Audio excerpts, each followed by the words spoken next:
Good morning, everyone. Welcome back. If you haven't been here before, my name is Leslie. If you have, I'm very glad that you returned. So, what's today all about? Today is about some comments that I got in my inbox from people who said, "We love watching you, but we don't want to own a Cricut. We don't want to own a Silhouette. We don't want to own an X-Tool. We just want to make simple, basic cards." And of course, there are ways to do that. There are so many ways to do that. You could um, participate in buy a card kit, and everything comes already printed, and the embellishments are already made, and you're just layering them one on top of the other to create what you want. Um, you could get a decent white cardstock like this one, and you could go ahead and create your own card bases, and then from there build upon that. So let me move you down and show you what I mean. I will say this before I do. Cricut is great.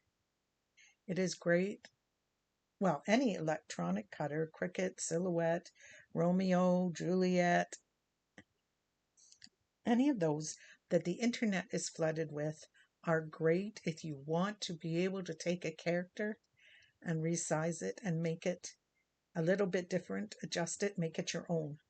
If you're like me and you can't draw, if your life depended on it, you can stick a pen into them, select your image, and have it draw it. So Cricut and all the other electronic machines, I shouldn't just pick on Cricut, have their place in our craft room. But if it's not what you want, if it is not your thing, then let's look at down here at the alternatives. There is all kinds of ways. There is the way that I started out. I would take things like an old card, which is not this one I'm keeping, but an old card like this. And let's say that I didn't want to keep it. I would simply fussy cut out the image and the words. And right there, I could add them to my own card base. I could add some glitter paint, do whatever I wanted to make it a little different, and I would have a card. So let's not forget that. Then, of course, there's things like this. And these are just simply small diamond painting kits that I got from the dollar store. And you know what? One of these on a homemade card base would be beautiful. And there are all kinds. These are for my granddaughter. She's already done 2 kits and taken them home. But anything like this could be used as your card front. Okay? But if you want to stick with stickers, if that's your thing, there are many kinds of stickers. There are puffy stickers. There are foil stickers. There are paper stickers. There are 3D stickers. There are 2D stickers. There is just so much that it becomes very overwhelming. And of course, there are these little dots that you can put on. And there are even stickers like these. And I'm not sure of the word. It came to me like this, okay? But what they are is they're fabric. And you could take your ink pad or your alcohol markers or your distress pads or whatever you have, sprays, and you can make these the color that you want them to be. And they would add some dimension because they are thick. so you could get dimension that way. So those are a type of sticker. Here we go. Sorry, guys. There is pads of glitter paper. And some of you shudder at the thought of all that glitter. There's a way to test it, even from the cheap ones. You open it up and you rub. Rub a few pages. If it doesn't come off on your fingers, it probably won't come off in your card, so you're safe. Now, the next one, craft paper. Let's not forget that. You can buy a simple pad of craft paper. This one came, dollar store. And it's got black, it's got brown, and it's got white, and it's nice and thick. It's perfect for embellishments. It's great for card bases. It's great for layering, anything that you want. Now, these papers could cross over with your Cricut. Don't forget that. Okay, some things are going to be crossovers. Then the next thing I would get is a nice pad of scrapbook paper. It doesn't have to be one this big. It could be a 6x6, an 8x8, whatever. I buy these because I also scrapbook. And these are perfect background pages for my scrapbooking. But the great thing about buying a pad like this, instead of some separate sheets, is that you know that all the sheets in this pad go together. So there's no thinking. You can grab it, you can draw hard on it, you can cut it out, you can draw a smaller hard on it, cut it out, layer them, put them on a card base. You're good to go, right? So there is that. And I believe, if I am not mistaken, I may have pulled them out already. And I think I did. There was some embellishment pages in this one too. Some pre-printed embellishments. And speaking of printing embellishments, there is no reason why you couldn't go online, find a paper or a print that you like, print it out on your printer, and use it as your background. And then you could take something like stamps. If you get yourself, let's say, a good alphabet set, a good shape set, a good layering set, and a couple of others that just really talk to you, you can make so many cards. And using those scissors, the good old scissors, you could fussy cut out. What is the alternative to scissors?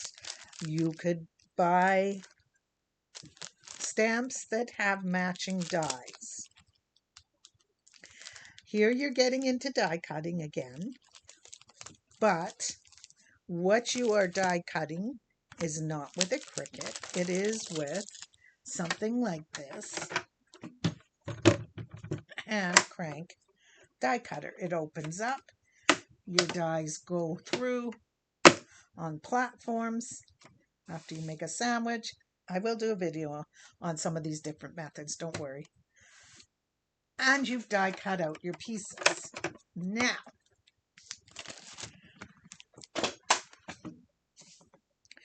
that is the way, two ways you can use stamps.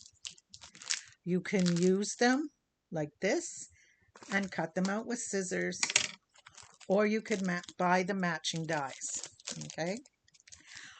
If you find that you absolutely adore stamping and it's something that's going to be a part of your creativity, I suggest a stamping platform. It doesn't have to be a MISTI, which, I mean, they're great, don't get me wrong.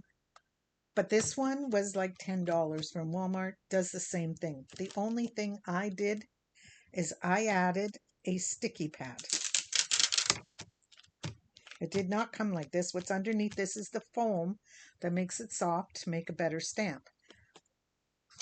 But I put this on here. I place my paper on here. I place my stamp on here. I ink. I stamp. Oh dear, part of the stamp didn't show up properly. Ink, stamp. Advantage to platform. Makes card making so easy.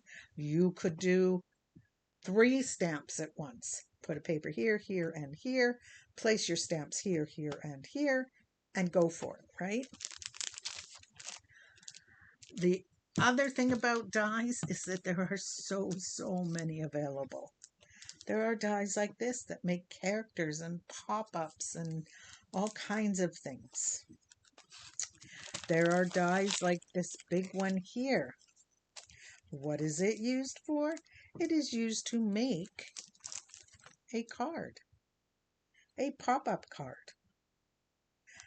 So you get a couple of these card bases that you really like, and you're set to go with a lot of cards. Then you discover that you want more texture. Well, let's add in an embossing folder or two that you really like, and you're set to go. None of these things take power. They just take you sitting down and going ahead and creating, coming up with the ideas, and then using the items you have on hand. If you're thinking that this is the way you want to go, you can still do scrapbooking, you can still do wall embellishments, you can still do frame embellishments, whatever. But keep in mind that if you're going by way of die cutting with a manual die cutter, you are limited to the size of your die. And that is what made things like electronic die cutters so popular. I am not pushing an electronic die cutter on you. I am not doing that. But there are advantages to them too. And that is something you really need to think about. Do you want to be able to size up, size down, change a smile to a frown, build a train but not have the caboose, build a train and have a caboose for a little boy's cart, whatever it is, okay? That is where the flexibility comes in. But just because you don't want an electronic die cutting machine does not mean that you cannot take advantage of their programs. Meaning, you could still download Design Space, Design Store, Creative Space, and use the free part of their program. So what I'm saying to you is this. Let's go with Cricut. It's very widely known and easily comes to mind. Let's say that you're thinking, oh, I want to draw this, but my skills are limited. But I really want it for my card. Download Cricut Design Space. Choose the design that you want. Put it onto your mat in Design Space, and then make it a print then cut. Now, of course, you don't have a Cricut, but that doesn't matter. Go to the top right-hand side, select a machine. Let's pretend you have a Cricut Joy.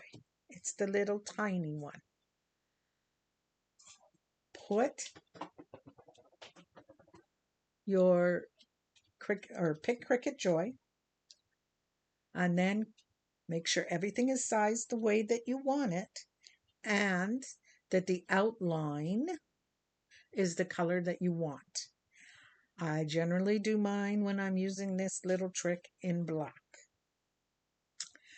And then I go to continue, and It looks for my Cricut Joy and it says not found, which is fine. You can still hit print. You won't be able to cut, but you will be able to print.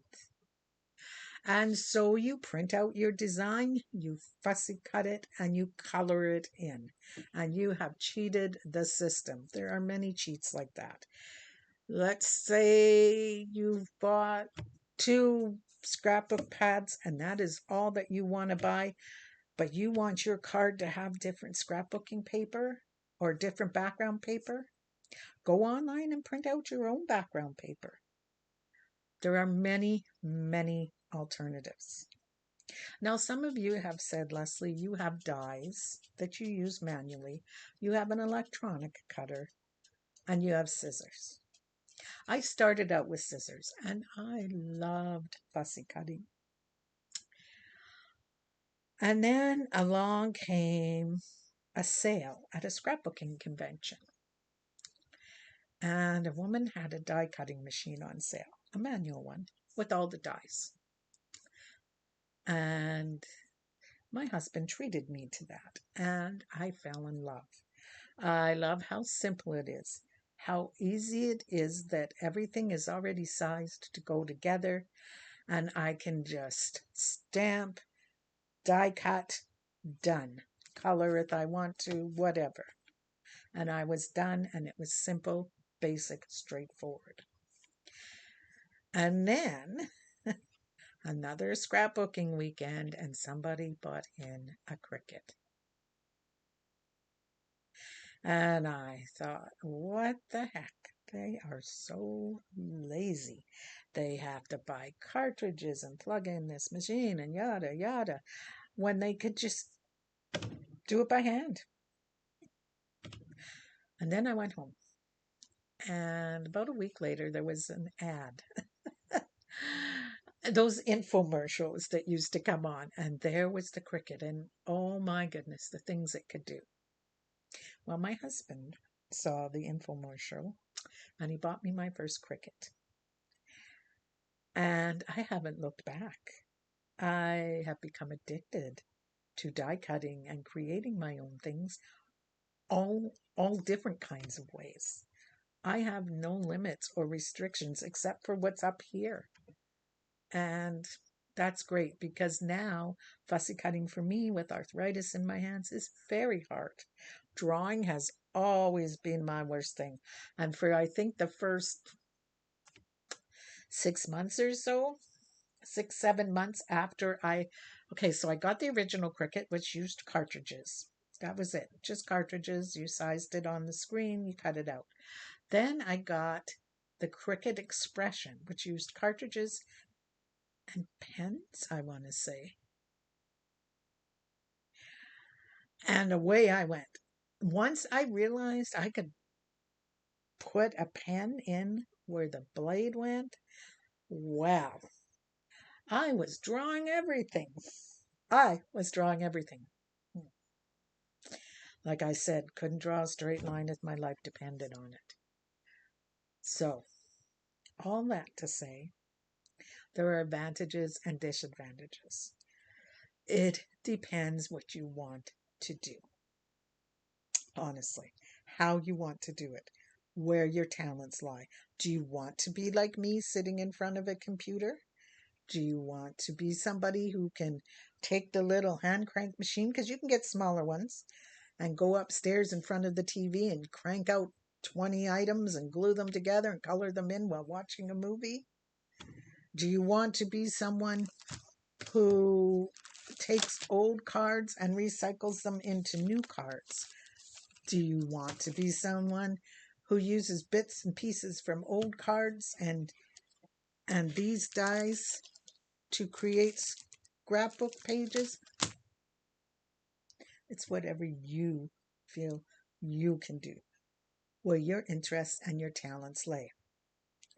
The best piece of advice I can give you before you go into stamping, die cutting, printing and cutting, electronic die cutting, anything, is try and borrow or try and use a friend's uh, stamp set a few times, let's say, and see if you even like stamping. Some people, it's not for them. See if you like hand cranking out some metal dies to create things. It might be exactly your niche. See if you like using a Cricut. Maybe it is something you're interested in. You can take it offline and use it, but you won't be able to do all of the features, right?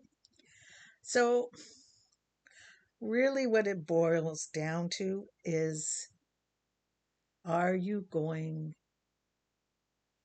what are you going to just be creating cards? Are you going to be creating cards and t-shirts and mugs and wall decor and oh, the list gets overwhelming. Those are the things that you have to answer for yourself. If you need help, if you still have questions, comments, and or concerns, please leave them below and I will answer them as best I can, or I will send you to someone who can answer them. I hope you enjoy the rest of your day, and I hope you get to do something that makes you happy. See you soon. Bye.